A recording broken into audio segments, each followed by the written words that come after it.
There once was a squirrel named Samuel who lived in Friar's Forest, right on the banks of Lancaster Lake. Friar's Forest was a strange forest indeed. The animals had to migrate each year to gather food, because all the trees that produced acorns grew in a dangerous part of the woods that could only be accessed at certain times. The place where the animals slept was much safer, but it had no acorns at all. Samuel was ready for the yearly journey, but he wasn't looking forward to it. As a young squirrel, he remembered traveling with his parents and seeing all kinds of trouble. Now that he was grown, it was his first time going alone. As he prepared to leave, a group of older squirrels appeared. Their leader, a rough squirrel named Zip, smirked at Samuel. "What's your problem, Samuel? Aren't you ready for the big journey?" "You better be ready, because I don't think someone like you is going to make it. In this forest, it's eat or be eaten. Every squirrel for himself, unless you join our gang. We're gonna raid Old Man Johnson's garden and steal cabbages and carrots. That'll keep us from going hungry until we reach the oak stands." Samuel remembered the words his father used to read to him from a special book he found in an old abandoned church near Wilson's Creek. His father would read from Romans 12:2, "And be not conformed to this world, but be ye transformed." His father warned him never to follow the world's patterns. "I'm not joining you," Samuel said, "and I'm not taking the old path. It's filled with danger and corruption." "Well then," said Zip, "how do you plan on getting any acorns? It's the only way. No squirrel has ever found another." "I don't know yet," Samuel said, "but I'm going to figure it out." "Well, if you're not with us, you're against us," Zip growled. "And when I see you on the trail, you'd better be ready for trouble." He walked away laughing. Samuel sat by the lake, remembering how many squirrels never made it through the dangerous trail. There had to be a better way. To the east was the long path around Lancaster Lake. To the west was the highway and the city. Right in the middle was the lake itself. Samuel sighed. "Why does it have to be this way? If only I could think of a new way, a better way." Just then, Samuel looked up and saw the wise owl perched above him. "You seem troubled, Samuel," the owl said. "I knew your father well. I taught him how to read, and I've known you since you were a baby squirrel. What seems to be the problem?" "I don't want to take the dangerous trail," Samuel said, "and Zip's gang wants me to steal from Mr. Johnson. I want to find a better path, something new, something safer." "That is a noble goal," said the wise owl. "The best ideas are born from the determination to solve big problems. I will help you on one condition. You must come up with the idea yourself. I will only guide you. And if you succeed, you must promise to lead others down this new path." "Agreed," Samuel said. "Then your first task," the owl said, "is to clearly define the problem. Ask questions no one has asked. Don't just ask why. Ask why not. I'll return when you've thought it through." And with that, the owl flew away. Samuel thought hard. Why is the trail so dangerous? Why is it so hard to bring back enough acorns for winter? Just then, Benjamin the beaver swam by. "Hey, Samuel," Benjamin called. "Shouldn't you be on the trail by now?" "I'm not going on the trail," Samuel said.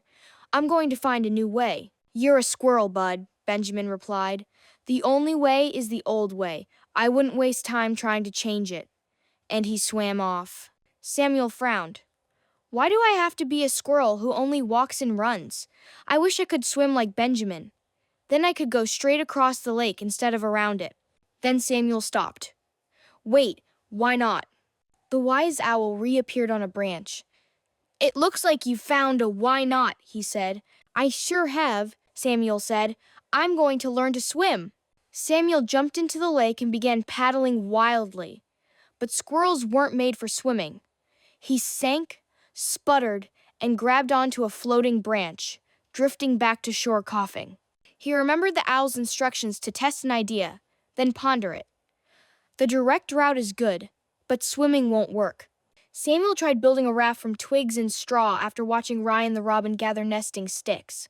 But as soon as he pushed into the lake, the raft fell apart. Then he built another raft using sticks packed in mud after seeing Oslo the otter build a dam. That raft held a little longer, but soon turned to mush and came apart, sending Samuel drifting back to shore. Zip and his gang spotted him and laughed. "You're wasting your time! You should have joined us, Zip shouted. Samuel felt discouraged. But then he remembered what his father taught him, that good people fail too, they just keep getting back up. His father had read to him Proverbs 24-16, KJV. For a just man falleth 7 times, and riseth up again, but the wicked shall fall into mischief. The next day, the wise owl returned. You're close, Samuel. Each failure taught you something. If you want different results, do not do the same things. And the owl flew off. Samuel thought long and hard. What could I do differently? I can't keep riding branches or rafts that fall apart. Just then, he saw something moving near the bank, a shell. Inside was Hermit the crab. Good afternoon, Samuel, Hermit said. What are you up to? I'm trying to build a raft that will get me across the lake, but nothing works. Hermit shook his head. I'm not much of a builder. I just find my shells. If I search long enough, I always find a good one. Samuel suddenly had a new thought. Could I find something already built? He searched along the lakeside, looking for anything that might help. Then he spotted a shiny piece of metal tangled in cattails, along with an old buoy. A little further on, he found an old nylon feed sack. He tied the sack to the metal to make a sail, fastened it onto the buoy, and with a few adjustments, Samuel had built a tiny sailboat. He pushed the sailboat into the water, and the wind caught the sail. Suddenly, he was gliding across the lake, dry, safe, and faster than ever. He reached the oak grove long before any other squirrel, gathered the fattest acorns, and loaded them into his sailboat. On his way back, he saw Zip being carried away by the scruff of his neck. Old Man Johnson had caught him stealing cabbage. Samuel remembered another verse his father had read from Matthew 7:13-14. For wide is the gate, and broad is the way, that leadeth to destruction, because strait is the gate, and narrow is the way, which leadeth unto life, and few there be that find it. When Samuel reached the shore, the wise owl was waiting for him. It looks like you figured it out on your own, the owl said. With a little help from you and the forest animals, said Samuel. And I remember the deal. I'm going to help others. Well said, replied the owl. The biggest solutions always end up helping many. Samuel opened a ferry service to carry other squirrels safely across the lake. They could gather more acorns than ever, and he charged only a small fee, taking payment in extra acorns. Soon he had more than he needed, and he gladly shared with the poor. The forest didn't seem so strange anymore. A new path had been forged, all because one little squirrel refused to give up and remembered the wisdom found in the book. The end. Thank you for joining us for this original tale from the Wisdom Kidz. We hope Samuel's journey inspires your family to choose the wise path every day. If you enjoyed it, please like, subscribe, and share to support more faith-centered storytelling and check out more of our videos.